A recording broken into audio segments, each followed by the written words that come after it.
The member for Banff Cochrane.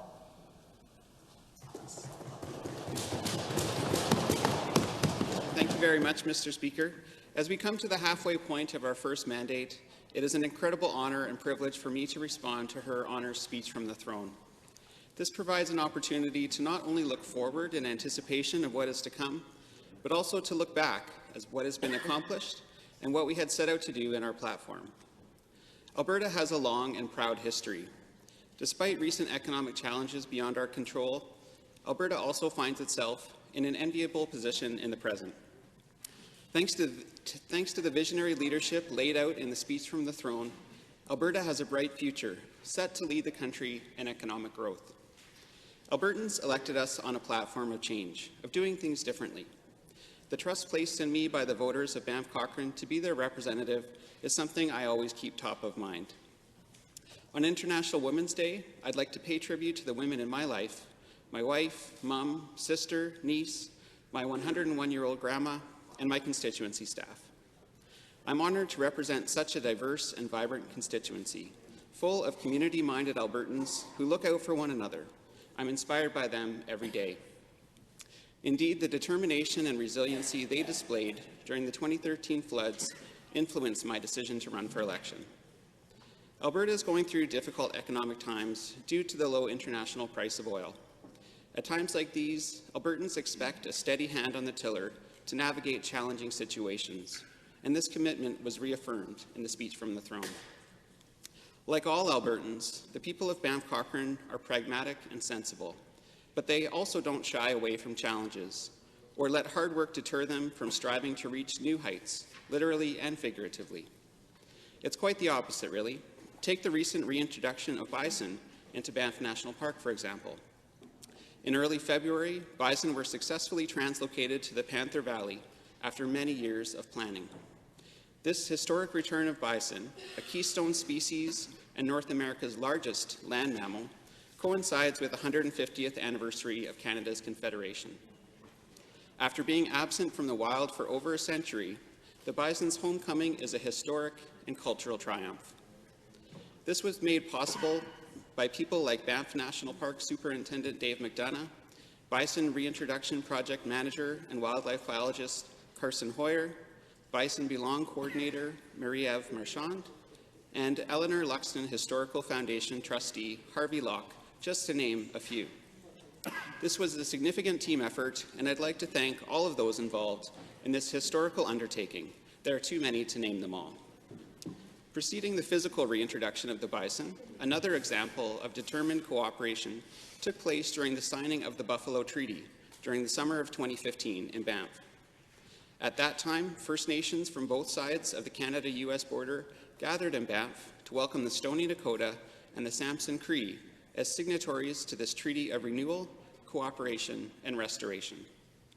It is truly inspiring to see the recognition of our past, creating a path toward a vibrant future.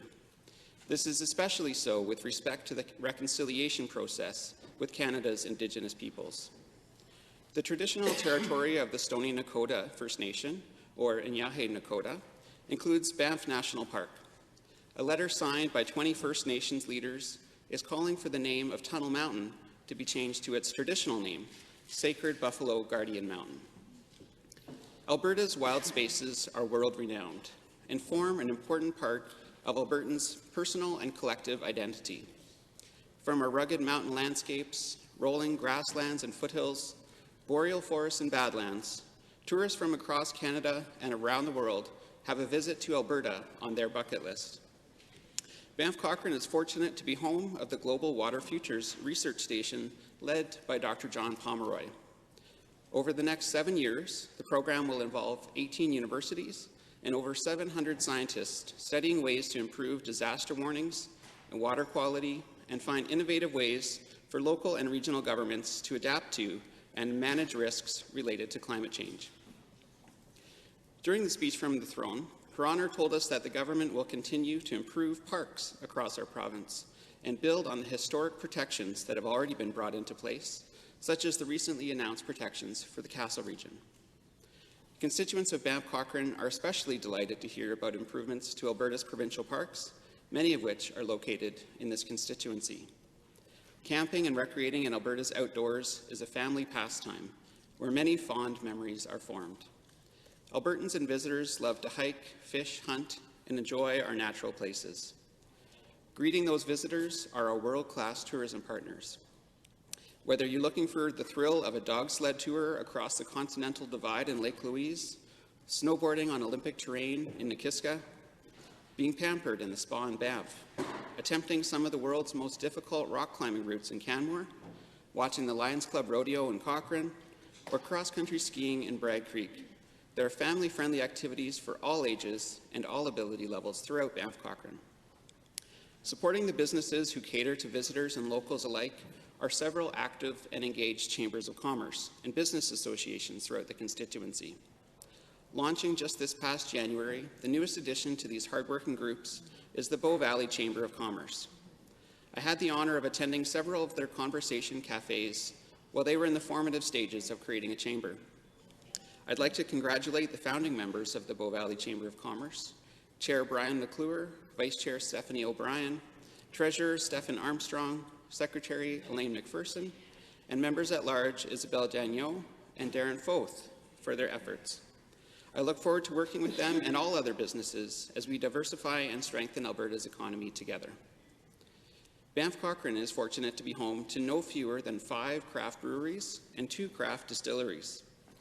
The newest addition, Wildlife Distillery, Canmore Brewing, Half Hitch Brewing, and Bragg Creek Brewing, join their more established counterparts, Grizzly Paw Brewing, Banff Avenue Brewing, and Park Distillery.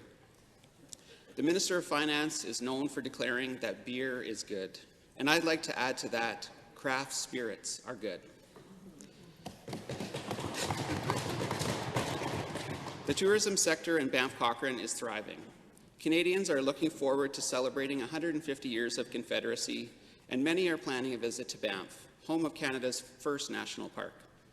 To help ensure these visitors have the best possible experience, our government recently committed $14 million for public transit projects in the Canmore to Lake Louise corridor. There are many tourist attractions to choose from for those visiting Banff Cochrane. The White Museum, located in Banff and founded by Peter and Catherine White, inspires visitors by providing a glimpse into the area's rich history. Museum Director Vince Varga, Board Chair Marino DiMano, and CEO Brett Oland work incredibly hard to collect, preserve, and tell these important stories. Another unique attraction to visitors near and far is the Cochrane Lions Club Labor Day Rodeo. I'd like to thank Lions Club President Darren Begg for inviting me to celebrate the rodeo's 50th year this past September.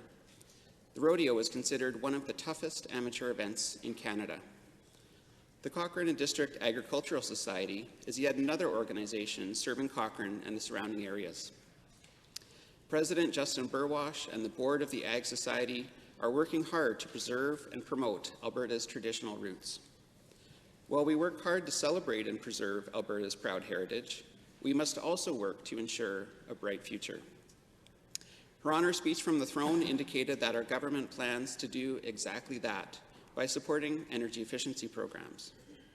The programs will help families, businesses, nonprofits, farmers, municipalities, and Indigenous communities save money by supporting more energy-efficient appliances, heating, lighting, and more. In addition, the government will make it more affordable to install solar panels on homes, supporting jobs and growth in Alberta's residential solar industry and helping families power their homes with more green energy. KCP Energy, located in Canmore, is one such company that helps homeowners use less energy and save more.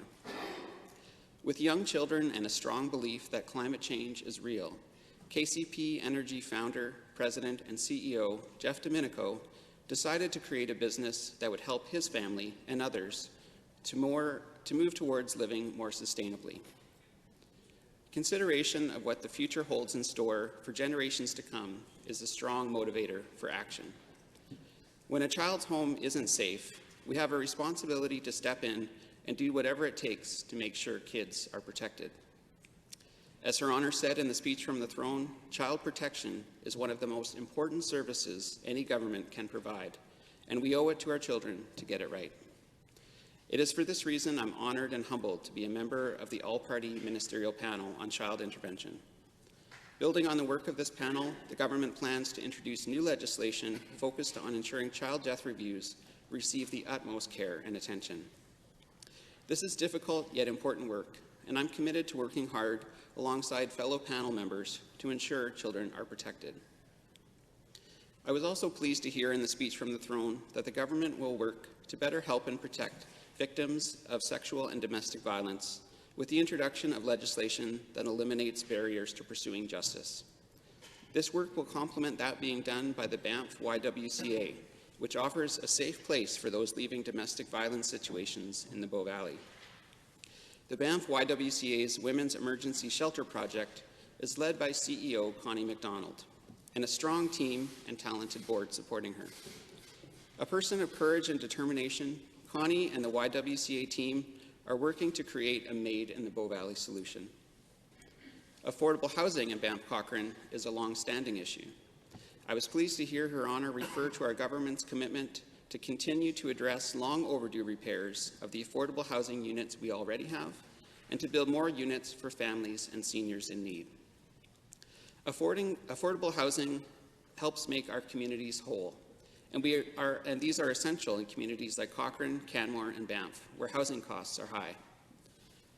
I'd like to express my gratitude on behalf of the constituents of Banff Cochrane for Her Honour's comments in the speech from the throne regarding our government's commitment to building infrastructure, supporting public education, and health care.